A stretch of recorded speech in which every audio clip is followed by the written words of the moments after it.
baby. Hey, that just reminds me of a client that I had a while back. She's an older woman, brilliant, and she was kind of feeling defeated. She fell down, she broke her arm. She was going through some hard times with a business venture that she had, and she just says to me one day, it doesn't pay to be a smart woman. And she just felt so defeated, like I said, and it was so funny. So I put her in the egg, and I was opening the door after her session, and I heard her go, "I'm back, baby." That was awesome. I'll never forget that. So whenever I hear that, that's who I think of. Anyway, welcome to another video of mine, craziness.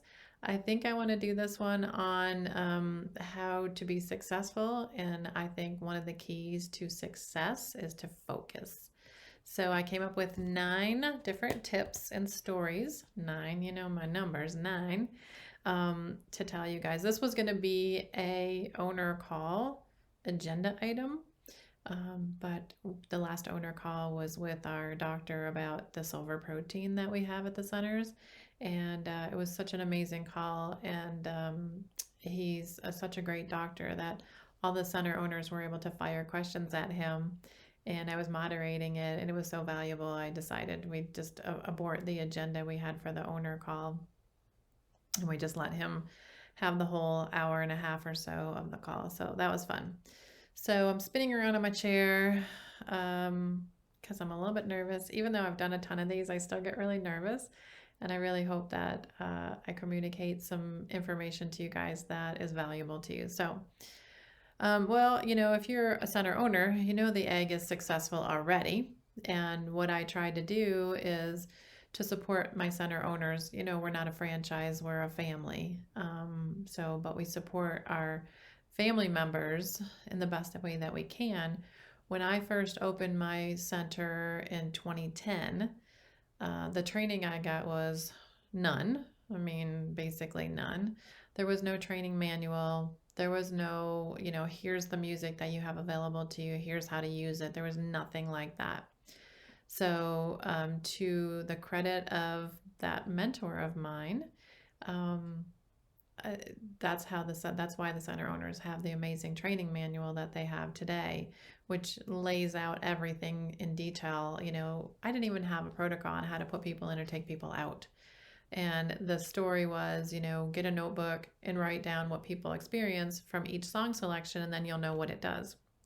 Well, not everybody experiences the same song in the same way, so that didn't work out. And the other training was when I asked for the books to read to learn this, the answer was every person that walks through that door is a book. And that was a great answer, but not the answer I wanted to have because I like to study things. So my center owners have 21 or so books of required reading out of the 300 or 400 that I've read to learn and to create the egg. So, the egg is already successful. And the owners that don't have a full calendar, because I'm hearing every day the people that have one egg, they're full. They're full for 2 weeks. They're full for the weekends. They're getting second eggs because they can't handle the client base that they have. So if the calendar is not full, they need to focus more. So that was going to be one of my owner call. What do I want to call it? The pep talk. Yeah, that's going to be their pep talk. If your calendar's not full, focus. And that's for anybody out there. If you are not as busy as you want to be, then I say you're not focused. You got to get focused. We have all this different support for the center owners. We have the private forum that they can communicate with each other. We have the owner calls. I try to have guest speakers. I've now started a new podcast series called Gab with Gail. I was at the barn, my barn manager, we were chatting it up, and I said, oh my gosh, I just got everybody, lots of people just want to gab with me. And I said, oh, Gab with Gail. And that's how the podcast got named. So that was quite funny. Anyway, So I was reading up on focus just to kind of get a definition for it. And I want to give you the definition because what I came up with is it's FOCUS, focus, follow one course until successful. I thought that was amazing. So that really got me stoked on that. And, people like Warren Buffett, he said that focus was the most important thing for success. So we really have to, take a look at how are we focused? And so here comes my 9 tips on focus and being successful. Number 1, be present. Okay. You're not going to do it. I have a lot of my healer associates, clients, we float around out here in the ether. We're not present. We're not grounded. My boyfriend is really good at pulling the helium balloon back down and slamming me back to planet Earth sometimes when I get a little floaty out there. Because the things I want to geek out on, helping create music for the egg that's going to replenish your minerals. Yep, you heard me right.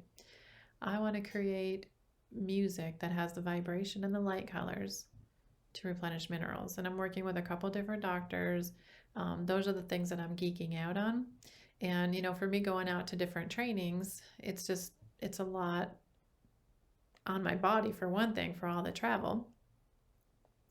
And it's something that I shouldn't be doing. I need to focus on what is more fun, what is more productive, and what is going to take the egg to the next level. So I want to focus on that stuff. So, but being present is really hard for me because I tend to just get out there. So some of the things that I do is just sit completely still. And I tell people to do this when they go in the egg. You sit completely still and you feel the clothes on yourself. You feel the clothes touching your skin. And then you hear the sounds that are going on around you. So you're in the present moment. So if you think about it, if you're staying still, you're listening to the sounds around you and you're feeling the clothes on your body and how they're touching your skin, you really can't think too much. It'd be really hard to think and do all those things at the same time and actually do them very well. So that goes into my second tip. No multitasking. Come on, you guys. You can't watch TV, read a book, text your friend while you're watching a video and reading a newspaper, right? And I've said this in talks before, live talks, and get some smart ass that would say, I can do that. Well, not very well, right? You wouldn't be able to remember all that stuff very well. So what makes you think that you can multitask and actually be efficient and be present and stay focused, especially for the person that you're with? And I'm guilty of it, but I'm going to call you guys out on this. You're at a restaurant, you're texting, you're talking, to someone else, but you're sitting across from your partner. I mean, how rude is that? I go to restaurants all the time and I try to put my phone away. Now, my boyfriend knows that, sometimes the center owner has an emergency and I have to take that call. But for the most part, I try not to. But we're looking around and there's 4 people at a table. They're all on their phones. There's 3 people at a table. They're all on their phones. 2 people at a table. They're on their phones. 1 person at the table. That's okay if you're on your phone. Party of 1. I used to go into restaurants when I traveled and I'd say, I have a party of 1. And I'd always get a chuckle out of the hostess. But I traveled a lot and I traveled alone a lot. So I ate alone a lot. So that's okay to be on your phone when you're alone. All right, number 3, don't procrastinate. And distractions suck. So you're doing something and you're so in it and it's so like you're getting all this stuff done and your phone goes off. Well, an hour later you're getting back to what you're doing, right? Because you're like, I just answered this one text. And then you're on Facebook and then you're on Instagram and then you're wondering, I don't even remember picking my phone up. So, these distractions really suck. And then you're procrastinating in a way, getting done what you were so focused on doing. Get rid of the distractions, get to it, have a task list. I have a task list that's color coded. And I try to, when I get up in the morning between like 8 and noon, maybe 11:30, I'm super productive. My brain is working so well. My circadian rhythms are into production mode, and I save things when I can. Trust me, I am not great at this. Oh, that's just one email. Let me just knock this email out and I'll be done with it. And then it's 10:30. Seriously, I do that a lot. But I try to get to the emails that are not really something that I need to think about. And I try to get to those emails in the afternoon or early evening. I try to quit working at 7:30, and I just relax. Because really, you're not doing anybody any good when you're burning yourself out, you're doing too much, and you're multitasking, and you're doing everything half-assed. You're not really getting anything done. It's not getting done well. Maybe I should say it that way. So keep that in mind. Make a decision. Oh my gosh, that's 1, 2, 3, 4. Make a decision. I am so like over people not making decisions. Just make a decision and go. Maybe you're going to switch your course, but make a decision. So many people just sit around and they have all these ideas. They never make a decision what they're going to work on, what they're going to focus on. Next thing you know, they've got 100 inventions and they die and they never brought one to the market. Make a decision, focus, go with it. Or people can't make a decision about where to go to eat. So here's two people talking. Where do you want to go? I don't care. Where do you want to go? I don't care. Where do you want to go? Make a decision. I'm really good at making decisions. And somebody can trump me if they want. I'll say, I want Chinese food. And they can say, well, I don't like Chinese food. Okay, let's go to Indian. All right, don't like Indian? Let's go to Applebee's, somewhere that you can get a variety of American food. I can tell you one thing, I can make a decision. I'm not the one that says, well, I don't know. What do you think? No, that is so not me. Make a decision and go. Got it? Number 5, reduce clutter. I'm not really good at that. I'm looking at my desk and I have a pile here and have a pile here and I've got a pile here and I've got a pile there. But I know when I clean my stuff up, I know where everything is, but I try to do a spring cleaning. I actually do it probably more. I probably do a couple times a year. If there's stuff sitting around that I haven't used for a year, it's gone. It gets donated. It gets gifted, regifted. I love regifting stuff. I'm like, I had this and I think it belongs to you. I have a ton of sentimental things, so I can look around and I've got things that my mom bought for me when we were in New Mexico. I've got things that my sister got for me. I've got statues. I've got feathers that were left for me by birds. I had, this is a good story. I had a woodpecker. I always want to call it something else. Woodpecker made its little nest over the building of the Life Center when it was at the old location. And it was like a hollow overhang. And it was before I was dating the current guy I'm dating. And I had a date. And the guy came to the center to pick me up because I worked all the time. And plus, I didn't like people knowing where I lived anyway. That's a smart thing. Picks me up from the center, and this woodpecker comes out, just like was yelling at him, like yelling, like rah, rah, rah, rah, rah, rah. Yeah, just like that. Rah, rah, rah, rah, rah. And I'm looking up at her because I knew she had a nest, so I was assuming it was a girl. And I made an excuse to not go on the date because it just didn't feel right. So I didn't go. And it was in the summertime. It was really hot inside that place where she built her nest. And within a few days, it was just probably really hot inside there for her nest and her nest. So she had left me one of her feathers. It was at the front door when I came in, and I thought, thank you. But she may have saved me. I don't know what would have happened if I had gone on that date. Just didn't feel right. So, but she was so adamant. It was so cute. And so these are the things too, pay attention when these kind of things happen, right? I don't think that's on my list, but I'm going to add that. You can just pay attention to the little subtle things that happen around you. Really, pay attention to the synchronicities, the messages. I can go into a big soapbox on that one about listening to your body. But we won't go there today.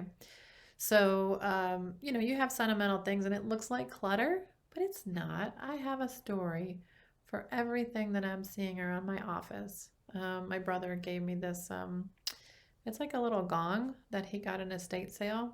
Probably, looks like it's probably from India or something. It's really cool. It looks like clutter, but these all have memories and sentimental things for me. So, but reduce the clutter as much as you can because you can't get a lot done when you're just living in chaos and clutter. So there you go. That's the next one. Next one, stay out of drama. Oh my gosh, this is hard for us. You get on Facebook, there's too much drama there. Everybody's judging each other, everybody's criticizing each other. Nobody can respect, each other's opinions. And they're just going crazy. It doesn't even make any sense. I just go, thank you, love you, okay. I tend to give my opinion, but I don't really feel like getting attacked for it because I'm respecting the other people's opinion. So stay out of the drama. If you've got drama in your life, you really want to clear that out or clear it up or do something with it. Maybe you can compartmentalize it, put it aside for a while. It's really hard to be successful when there's so much drama in your life. I was recently thinking, oh, I need to go to a spiritual teacher or some kind of a psychologist because there's things that go on during the day that I just want to vent to somebody. And I thought I'll just pay somebody and I will yell at them instead of yelling at my boyfriend or Tracy or, my dear friends. I'll just pay somebody to go vent to them. So I showed up at his office and he said, I can't teach you anything. There's no tricks. There's no tips. You can come here and pay me to yell at me. But there's really no tricks or tips. You already have all the tools that you need. He said, you're probably one of the most highest vibrational people that I know. So I can't help you. And the biggest thing was he said, let it be. Because it is what it is. I say that all the time. Um, and so he said, let it be. I get home and all of a sudden in my head is the song by the Beatles, Let It Be, Let It Be. I'm not a good singer, so I won't try to sing to you. But remember when they say, Mother Mary comes to me speaking words of wisdom, let it be, let it be. It was so profound. I posted the song on Facebook. And then everybody keeps telling me now about Mother Mary. Oh, Mother Mary is speaking to me. Mother Mary is speaking to me. And I thought, oh my gosh, like sometimes I'm so dense. Sometimes I just don't get it. And it's like, could have had a V8 kind of a moment. And so it was just really interesting because that's what I needed to hear. And now every day since that day, which was 3-4 days ago, something comes up and I'm like, let it be. It is what it is. Let it be. And I sing the song from the Beatles in my head. So, get out of the drama. Let it be. It is what it is. Move on. Number 7, be realistic. Ugh, this drives me crazy. People are like, yeah, I'm going to start a business and $1 million revenue, second year. I'm going to do all this stuff. That's not realistic. Things take time. When I was a project manager, I used to say everything takes twice as long and costs twice as much. Sometimes that was the case, but I was good at being a project manager. This is not ego. I just was really good at managing the people, getting them to do, what did I say? As a project manager, you have to get people to do what you need them to do without having any authority over them. You have all the responsibility to get this project done, but you have no authority over the people that need to get it done. They all have bosses that are not you. They all have other project managers that are wanting them to get stuff done for them. So you have to be really good at getting people to do what you need them to do without having any authority over them. So it's about motivating them to want to do the stuff for you. So all the project managers were always in competition for all these people's attention and their productivity. So I learned how to manage people, and people were like, you know what? I want to get this done for you, Gail. And they would get it done. And the other project managers were always asking me, how did you get Chuck to do that? I have my own tricks and tips, but I care about people. I'm passionate about people. I walk into their office and I see what they're interested in and I talk to them about that because I've learned so much from all of you, all of my clients, all of the people I've worked with.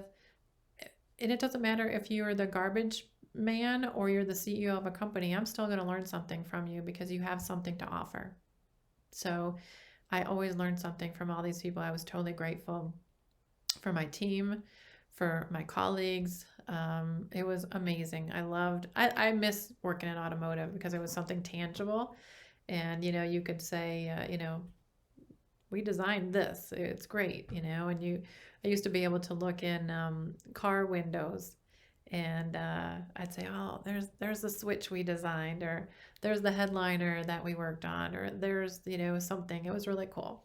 So I miss that tangible, manufacturing kind of, and of course I'm in a tangible place now with the harmonic egg. It's obviously tangible, but I was a part of different pieces of vehicles, and it was really cool.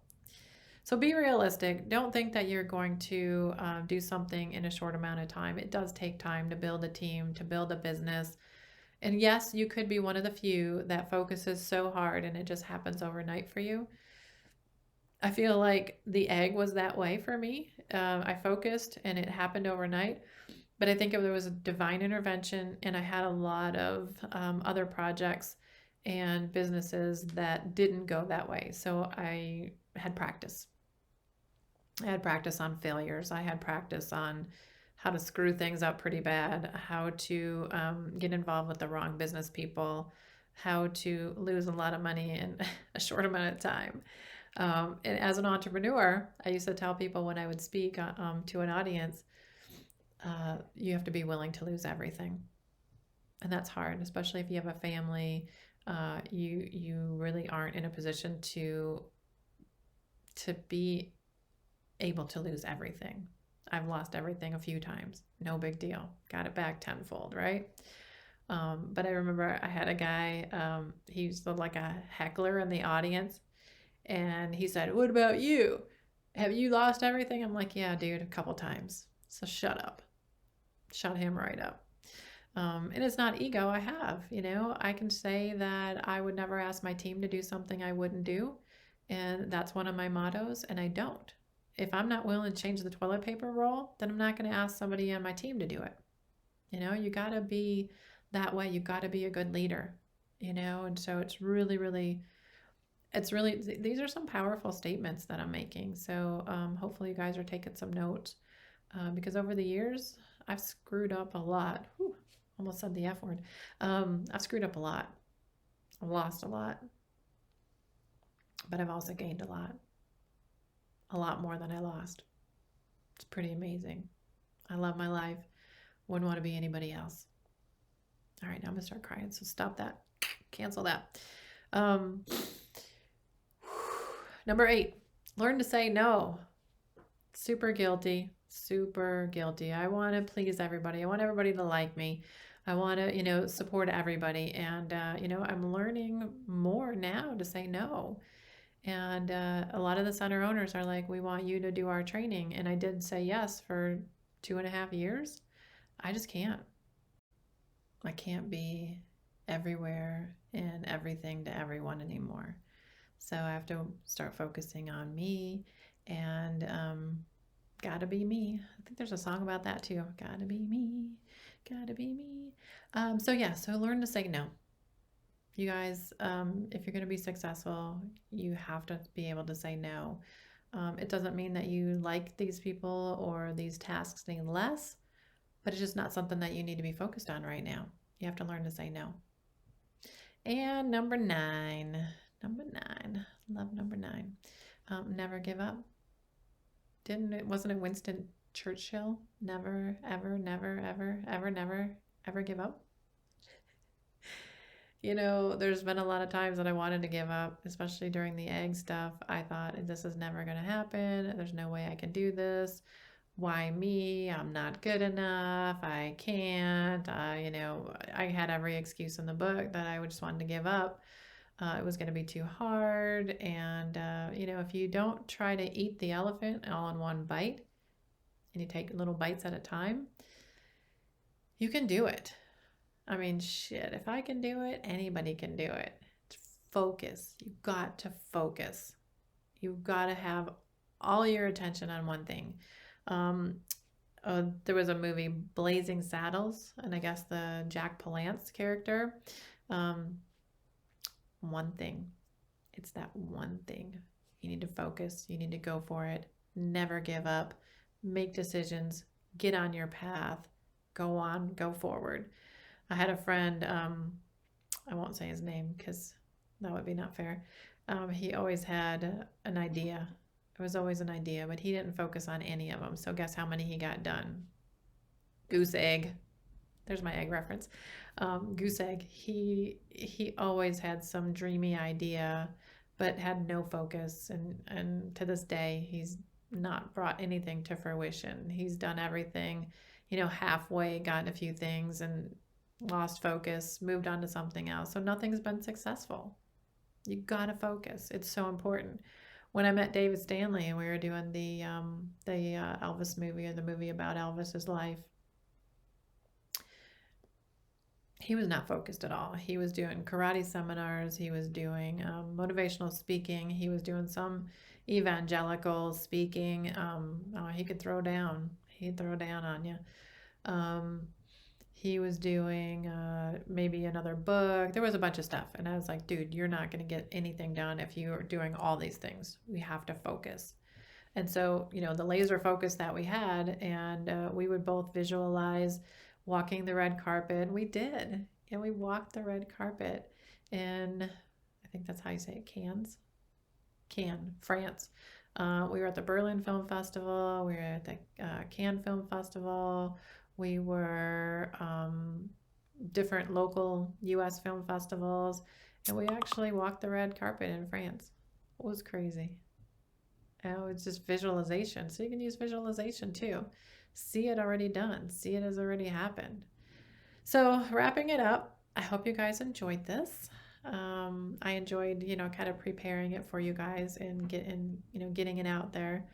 One of the things that I'm trying to do is get everything in here somewhere. So all my center owners have everything that I have in this little brain of mine, and do a kind of a brain dump.